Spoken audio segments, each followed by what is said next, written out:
શું કોઈ દેશમાં માનવ ગર્ભનાળની આટલી મોટી તસ્કરી થઈ શકે? હોસ્પિટલોમાંથી લગભગ 800 રૂપિયામાં ખરીદાયેલી વસ્તુ લાખોમાં કેમ વેચાઈ છે? જાણો પાકિસ્તાનમાં ઝડપાયેલા લગભગ 500 કિલોગ્રામ પ્લેસેન્ટાનું કયું મોટું રહસ્ય સામે આવ્યું. નમસ્કાર દર્શક મિત્રો, ધ લોકસત્તા શોમાં આપનું સ્વાગત છે. મેડિકલ સાયન્સ અને કાયદા વ્યવસ્થાને ચોંકાવી મૂકનારો એક સનસનાટીપૂર્ણ કિસ્સો સામે આવ્યો છે.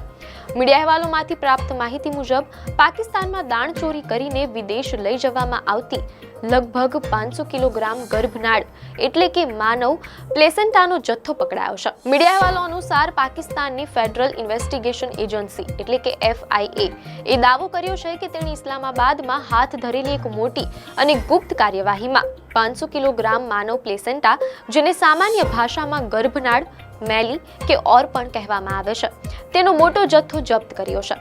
પાકિસ્તાનના ઇતિહાસમાં આ પ્રકારનું આ પ્રથમ ઓપરેશન છે, જેમાં માનવ અંગોના ગેરકાયદે વેચાણ અને આંતરરાષ્ટ્રીય તસ્કરીના આરોપસર ચીનના 3 નાગરિકો સહિત કુલ 5 વ્યક્તિઓની ધરપકડ કરવામાં આવી છે, તેમ અહેવાલોમાંથી જાણવા મળેલ છે.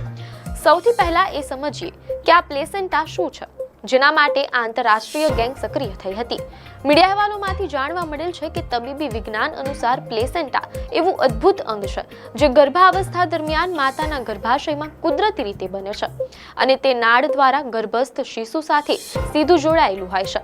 આ પ્લેસેન્ટા જ માતાના શરીરમાંથી શિશુને ઓક્સિજન તથા તમામ જરૂરી પોષક તત્વો પૂરા પાડે છે અને બાળકના રક્તમાંથી નકામા પદાર્થોને દૂર કરવાનું કામ કરે છે. પ્રસૂતિ પછી આ અંગ નકામું થઈ જાય છે, જેને મેડિકલ વેસ્ટ ગણવામાં આવે છે.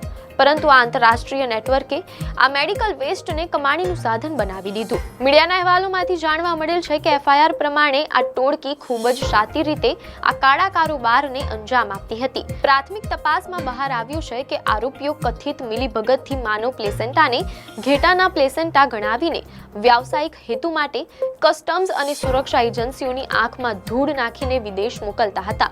અહેવાલોમાંથી એમ પણ જાણવા મળેલ છે કે બાતમીના આધારે human organ transplant authority HOTA અને FIA દ્વારા ઇસ્લામાબાદના સેક્ટર F7માં એક ખાનગી રહેઠાણ પર સંયુક્ત દરોડા પાડવામાં આવ્યા હતા.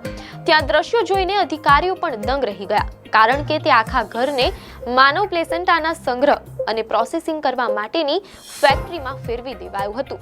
ત્યાંથી મળેલી કડીઓના આધારે સેક્ટર E11માં દરોડો પાડવામાં આવ્યો, જ્યાં સંખ્યાબંધ કન્ટેનરો અને રેફ્રિજરેટરોમાં રાખવામાં આવેલા પ્લેસેન્ટા મળી આવ્યા હતા, તેમ અહેવાલોમાંથી જાણવા મળેલ છે. હાલમાં પકડાયેલા 5 આરોપીઓના 4 દિવસના રિમાન્ડ સ્થાનિક અદાલતમાંથી મંજૂર કરવામાં આવ્યા છે અને તેમની આકરી પૂછપરછ ચાલી રહી છે. મીડિયા અહેવાલો અનુસાર તપાસ સાથે સંકળાયેલા FIAના વરિષ્ઠ અધિકારીઓએ પુષ્ટિ કરી છે કે ભૂતકાળમાં ગેરકાયદે કિડની કે અન્ય અંગ પ્રત્યારોપણના કેસ આવ્યા છે, પણ માનવ પ્લેસેન્ટાના વેચાણ અને આંતરરાષ્ટ્રીય સંગઠિત નેટવર્કનો દેશમાં આ પ્રથમ કેસ છે. હવે સવાલ એ થાય કે આટલો મોટો જથ્થો આવ્યો ક્યાંથી? મીડિયાના અહેવાલોમાંથી પ્રાપ્ત માહિતી મુજબ HOTAના મોનિટરિંગ ઓફિસર હિના કવલે જણાવ્યું છે કે પ્રાથમિક તપાસ અનુસાર આરોપીઓ ઇસ્લામાબાદ અને રાવલપિંડીની જુદી જુદી હોસ્પિટલોમાંથી લગભગ 800 રૂપિયા પ્રતિ પ્લેસેન્ટાના ભાવે તેને ગેરકાયદે ખરીદતા હતા. હોસ્પિટલના વહીવટી તંત્રની સંડોવણી વિના આ શક્ય જ નથી. પરંતુ આખરે ચીનમાં આ માનવ ગર્ભનાળની ડિમાન્ડ કેમ છે? આંતરરાષ્ટ્રીય બજારમાં તેનું શું મૂલ્ય છે?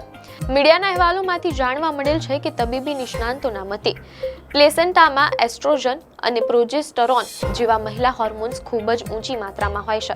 વૈશ્વિક સ્તરે તેનો ઉપયોગ ડિલિવરી પછી માતામાં આવતા ડિપ્રેશનની દવાઓ બનાવવા, પોસ્ટપાર્ટમ એનેમિયા એટલે કે લોહ તત્વનું સ્તર વધારવાની દવાઓ માટે થાય છે. આ સિવાય ઊંડો જખમ, ગંભીર રીતે દાજી જવું, અલ્સર અને આંખોની ઈજાની સર્જરીઓમાં પણ તેના આંતરિક સ્તરના વૃદ્ધિ ગુણધર્મો ઉપયોગી નીવડે છે.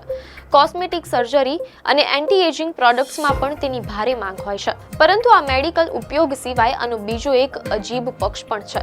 મીડિયા અહેવાલોમાંથી પ્રાપ્ત માહિતી મુજબ HOTAના અધિકારી હિના કવલના જણાવ્યા પ્રમાણે ચીનમાં કેટલાક લોકો તેનો ખોરાક તરીકે પણ ઉપયોગ કરે છે. મીડિયાના અહેવાલોમાંથી એવી પણ માહિતી મળી રહી છે કે ચીની સરકારના એક અખબારના એક ચોંકાવનારા અહેવાલ મુજબ ચીનમાં માનવ પ્લેસેન્ટાના વ્યાવસાયિક વેચાણ પર સખત પ્રતિબંધ હોવા છતાં ત્યાંનું અંડરગ્રાઉન્ડ બ્લેક માર્કેટ ખૂબ સક્રિય છે. મીડિયાના અહેવાલમાંથી એમ પણ જાણવા મળેલ છે કે શાંઘાઈ પીપલ્સ હોસ્પિટલના ગાયનેકોલોજિસ્ટ ડોક્ટર હુઆંગ ચેંગશેંગના હવાલાથી જણાવાયું છે કે ચીનમાં ઘણી નવી માતાઓ પોતાના પ્લેસેન્ટાને હોસ્પિટલમાંથી ઘરે લઈ જઈને રાંધીને આરોગવાનું એટલે કે ખાવાનું પસંદ કરે છે.